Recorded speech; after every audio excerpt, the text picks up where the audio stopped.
His mom even tries to create a step. His inexperienced mom takes a big risk, crossing to the other side.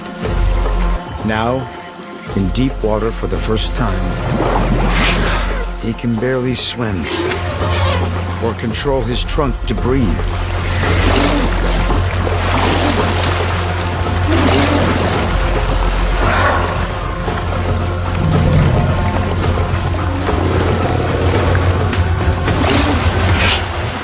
Finally, his trust in Mom pays off.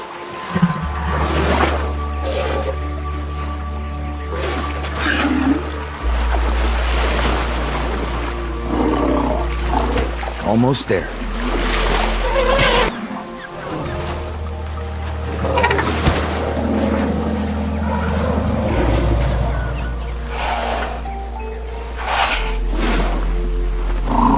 Exhausted. But there are no timeouts for this elephant. He'll need to follow his family deeper into the wild